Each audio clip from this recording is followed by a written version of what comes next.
मैं जब रूस गया, मैंने रूस के सदर से बात की कि यहां महंगाई है, तेल की कीमत बहुत ऊपर चली गई है, हमने अपने लोगों को रिलीफ देना है। 30% कम पे तेल हमें वो बेचने के लिए रूस तैयार हो गया। कौन लोग निकले थे?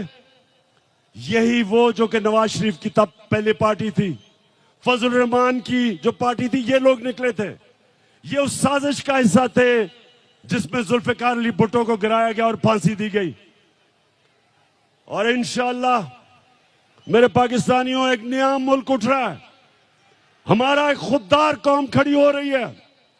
मैं ये अपनी ख्वातीन को देख रहा हूं, बच्चों को देख रहा हूं, सब निकल रहे हैं एक नए पाकिस्तान के लिए। मैं जो 20 तारीख के बाद जब मैं आपको दावत दूंगा, मैं चाहता हूं उसमें शिरकत करें हमारे बड़े बुजुर्ग, हमारे खास तौर पे दिलेर नौजवान और हमारी ख्वातीन और बच्चे भी। हकीकी इंसानियों, मैं अब अपनी आखिरी बातें करने लगा हूं, जरा गौर से सुनना है आपने। देखें, मेरे 3.5 साल जो हुकूमत में थे, मैं आपको बताऊं मुझे सबसे ज्यादा शर्म कब आई?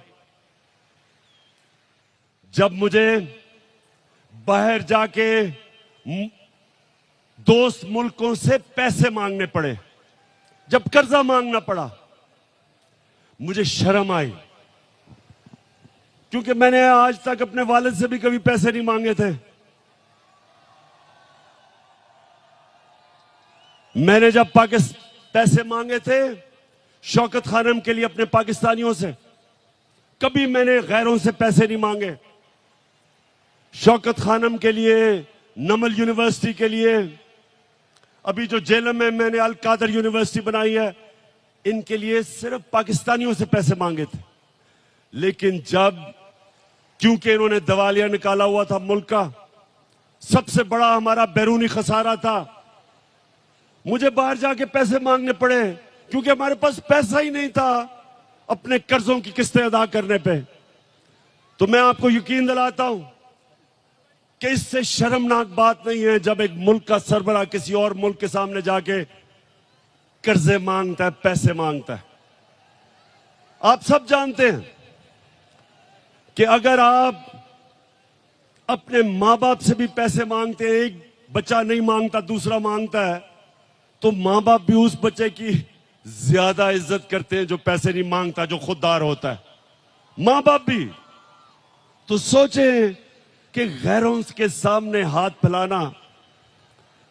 तो ये जब चेरी ब्लॉसम ने कहा कि जी हम तो भिखारी हैं और गुलाम हैं, और एक और इनके रंगबाज सियालकोट से कहता कि जी हम तो लाइफ सपोर्ट मशीन पे हैं, मेरा सवाल है, किसने हमें मकरूज किया? 30 साल से ये 2 खानदान इस मुल्क पर हुकूमत कर रहे हैं। 30 साल से, 30 साल में ये अरबोपति बन गए, इनके बार प्रॉपर्टीज, फ्लैट्स, जायदादें, ऑफशोर अकाउंट्स, और मुल्क को मकरूज कर दिया। मैं तो सिर्फ 3.5 साल हुकूमत की है। तो सवाल मैं ये पूछता हूं कि जब कहते हो कि भिखारी हैं तो हमें तो गुलामी करनी पड़ती है, हमें भिखारी बनाया किसने? किसने इस मुल्क से पैसा चोरी करके बाहर लेके गए? वो लोग जो हमारे मेहनतकश पाकिस्तानी 14-14, 18-18 घंटे काम करके इस मुल्क में पैसा भेजते हैं, रेमिटेंसेस भेजते हैं, वो मेहनतकश के खून पसीने पे आज हमारा मुल्क चल रहा है। और ये डाकू यहां से मनी लॉन्ड्रिंग, पैसा चोरी करके मुल्क पैसा बाहर भेजते हैं। तो भिखारी बनाया किसने? आपने। और कौन इससे मुल्क को निकालेगा? मैं आपको आज ये कह रहा हूं कि जिस तरह हम एक कौम बनते जा रहे हैं, एक कौम के लिए कोई चीज नामुमकिन नहीं होती। जब कौम इकट्ठी हो जाती है, वो सब कुछ कर सकती है। जब जलजला आया, जब फ्लड आया पाकिस्तान में 2010 में, अरबों अरबों डॉलर्स का नुकसान था। सारी कौम इकट्ठी हुई, बैरून मुल्क पाकिस्तानी सब मिलके सब ने उसका मुकाबला किया और हमने अपने आप को खड़ा कर लिया अपने पैर पे। इसी तरह जिस तरह अब हम कौम बन रहे हैं, मुझे कोई शक नहीं कि पाकिस्तानी जिस तरह जब उनको यह पता चल गया कि उनका टैक्स उनके ऊपर खर्च होगा, ये कैबिनेट जा रही है एक मफरूर से मिलने आपके खर्चे के ऊपर। मैंने कभी अपनी कौम का पैसा फजूल खर्च अपने ऊपर करने दिया, ना इस तरह खर्च करने दिया।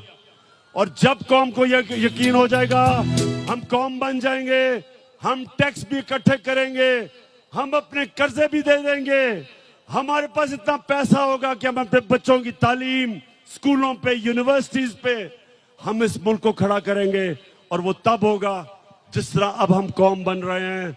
और मैं इसलिए आज जेलम आया था, अल्लाह का शुक्र अदा करना कि मेरे अल्लाह आपने मेरी कौम को जगा दिया, बेदार कर दिया, शऊर पैदा कर दिया, खुददार बना दिया, कौम की गैरत को जगा दिया।